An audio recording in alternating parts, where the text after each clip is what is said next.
Hi guys, আজকে আমরা discuss করব advance date formula. Advance date formula আমরা ফর্মুলাগুলো আছে আমাদের ফর্মুলা ট্যাবসে যাতে ফর্মুলা ট্যাবসে গিয়ে নিয়ে আমাদের যে ডেট আছে সেখানে আমাদের অ্যাডভান্স এবং নর্মাল ফর্মুলা আছে। আজকে আমরা যেটা ডিসকাস করব সেটা হচ্ছে অ্যাডভান্স ডেট ফর্মুলা। আমরা টোটাল আমাদের যে ইয়ার সেটা হচ্ছে 365 ডেজ। তো আমরা যখন কোনো অর্গানাইজেশনে কাজ করি তখন আমাদের পার উইক প্রত্যেক সপ্তাহে 2 দিন ছুটি পাওয়া যায়, যেটাকে বলা হয় উইক অফ, এবং সেটা হচ্ছে স্যাটারডে অ্যান্ড সানডে। তো আমাদের এক বছরে 52 উইকস হয়, যেখানে আমাদের টোটাল 104 104টা উইক অফ হয়। ঠিক আছে, তাহলে টোটাল ডেজ আমাদের হচ্ছে 365 ইন এ ইয়ার, এবং আমাদের উইক অফ হচ্ছে 104 ইন এ ইয়ার, এবং আমাদের ওয়ার্ক ডেজ হচ্ছে 261। এটা নর্মালি হয় যদি আমাদের 360 ডেজ হয় এবং আমাদের 104। আমাদের এখানে কিছু হলিডেজ আমরা এক্সাম্পল হিসেবে নিয়ে নিয়েছি, এবং আজকে আমরা একটা 2025-এর যে স্টার্টিং ডেট আছে 1 জানুয়ারি 2025 এবং 31 ডিসেম্বর 2025। তো এই ডেজগুলোর মধ্যে কতগুলো ডেজ ওয়ার্কিং ডেজ আছে এবং আমাদের কতগুলো ইন্টারন্যাশনাল ওয়ার্কিং ডেজ আছে সেগুলো কিন্তু আমরা এখানে ডিসকাস করব। ওয়ার্ক ডেজ মানে হচ্ছে নেট ওয়ার্ক ডেজ, মানে আমাদের এক বছরে নেট কতদিন কাজ করতে হবে। তার জন্য আমাদের যে ফর্মুলাটা লাগাতে হবে সেটা হচ্ছে equal to net work days start working days start date comma end date bracket close and hit on enter. তাহলে আমাদের দেখা যাচ্ছে নেট যে ওয়ার্ক ডেজ আছে সেটা হচ্ছে 261 ডেজ। আমরা এক বছরে কাজ করছি, যেটা নর্মালি হয় 104 থেকে আমাদের মাইনাস করলে 261 ডেজ আমাদের কিন্তু নেট ওয়ার্কিং ডেজ হয়ে যাবে।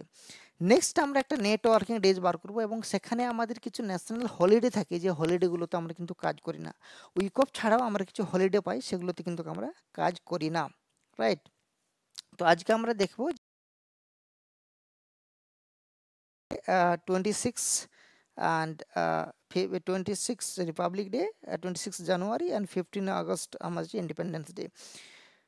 তো এখানে আমরা যদি করি এটা নেট ওয়ার্কিং ডেজ যদি আমরা ক্যালকুলেশন করি, তাহলে start date comma end date comma আমরা কি করব, এই দুটো ডেটকে কিন্তু আমরা কম্বাইন করে নেব, অ্যান্ড ব্র্যাকেট ক্লোজ।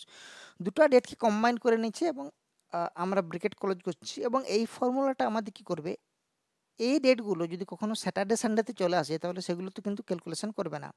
মানে আমাদের 104 বাদ গেলে 261 ডেজ আমাদের কাজ করতে হচ্ছে, কিন্তু দুটো যদি উইক অফ আমাদের এখানে হলিডেজ স্যাটারডে সানডে পড়ে যায় তাহলে আমাদের কিন্তু নেট ওয়ার্কিং ডেজ 261 ডেজই থাকবে, এবং সেটা যদি আমাদের ওয়ার্কিং ডেজের মধ্যে পড়ে তাহলে নেট ব্র্যাকেট ক্লোজ করে হিট অন এন্টার করলাম 260 ডেজ। 260 ডেজের মানে হচ্ছে যে আমাদের এই দুটো ডেটের মধ্যে একটা ডেট কিন্তু আমাদের স্যাটারডে সানডে পড়েছে, স্যাটারডে সানডের মধ্যে পড়েছে, এবং একটা ডেট কিন্তু আমাদের এখানে কি পড়েছে না ইন্ডিপেন্ডেন্স ডে পড়েছে, রাইট। সো নাও আমরা এবারে যেটা ডিসকাস করব সেটা হচ্ছে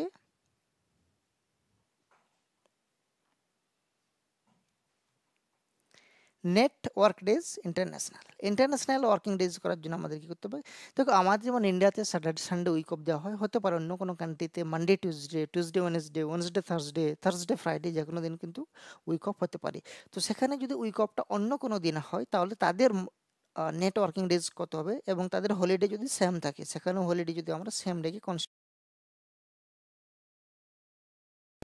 two network international day start day comma in day comma, right. আমরা এই দুটো ডেটকে নেওয়ার পরে আমরা যখন এখানে নেব তখন এখানে আমাদের অপশান দেখে যাবে যে আমরা কী নিতে চাইছি, ঠিক আছে। তো আমি নিয়েছি মানডে এবং টিউসডে, মানডে এবং টিউসডে সিলেক্ট করলাম, যেটা 3 নম্বর ছিল, কমা আমাদের এই দুটো ডেটকে আমরা সিলেক্ট করে নিলাম, and bracket close and hit on enter. তাহলে 259 ডেজ এখানে কাজ করতে হচ্ছে, মানে 261 আমাদের টোটাল ওয়ার্ক ডেজ ছিল, তাহলে ইন্ডিয়াতে যদি আমরা কাজ করি তাহলে 260 ডেজ কাজ করতে হবে, মানে আমাদের একটা হলিডেজ স্যাটারডে সানডের মধ্যে পড়েছে। সেটা আমাদের যে কোনো একটা দিন হতে পারে, সেটা হলিডে বা 26 জানুয়ারি আর 15 আগস্ট, যে কোনো একটা দিন হতে পারে। এবং আমাদের এখানে যেটা হচ্ছে যে যদি ইন্টারন্যাশনাল দেখা যায় তাহলে দেখেন সোম মঙ্গলবার যদি আমাদের ছুটি দিই তাহলে আমাদের কিন্তু 259 ডেজ কাজ করতে হবে, মানে দুদিনে আমাদের কিন্তু তাদের উইক অফের দিনে পড়েনি, আলাদা দিনে।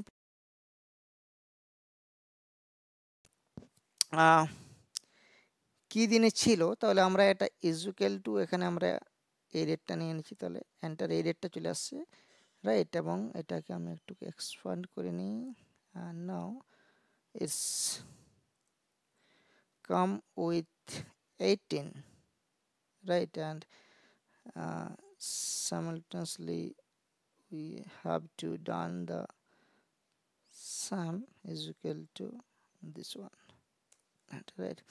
নাও আমাদের এবার ক্যালকুলেশন করতে হবে যে এই দুটো ডেট যেটা আছে সেটা আমাদের কি করতে হবে, যে কি ডেটে পড়ছে সেটা আমাদের যদি ক্যালকুলেশন করতে হয় তো আমরা এখানে যেতে হবে, ডেটে যাব, আমরা এখানে মোর অপশানে যাব, আর এখানে কাস্টমে যাব, আর এখানে আমরা করে দেব 1 1 2 3 4, এইটা ওকে। তাহলে আমরা দুটো ডেট কিন্তু এখানে পেয়ে গেলাম। এই ডেট তাহলে দেখা যাচ্ছে যে আমাদের রিপাবলিক ডেটটা সানডেতে পড়েছিল এবং ইন্ডিপেন্ডেন্স ডে ফ্রাইডেতে পড়েছিল। আমরা বলেছিলাম যে আমাদের ইন্ডিয়াতে একটা ডেট স্যাটারডে সানডে পড়ছে, তাহলে 26 জানুয়ারি আমাদের সানডেতে পড়েছিল এবং ইন্ডিপেন্ডেন্স ডেটা ফ্রাইডে পড়েছিল। ইন্টারন্যাশনাল ডেতে আমরা মানডে এবং টিউসডেকে উইকও মেনেছিলাম, যাতে মানডে এবং টিউসডে কোনোটাই কিন্তু এখানে উইক অফের দিনে পড়েনি, সেই জন্য এদের দুটো ডেটেই মাইনাস হয়েছে। আমাদের এখানে একটা মাইনাস হয়েছে, বাকিটা দুটো মাইনাস হয়েছে, রাইট।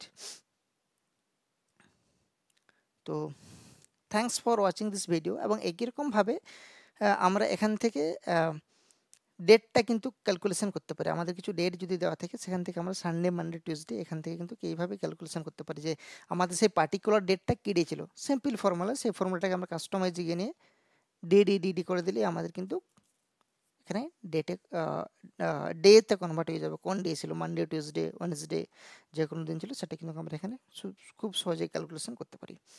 তো thanks for watching this video, will meet in this next video, till it, bye by.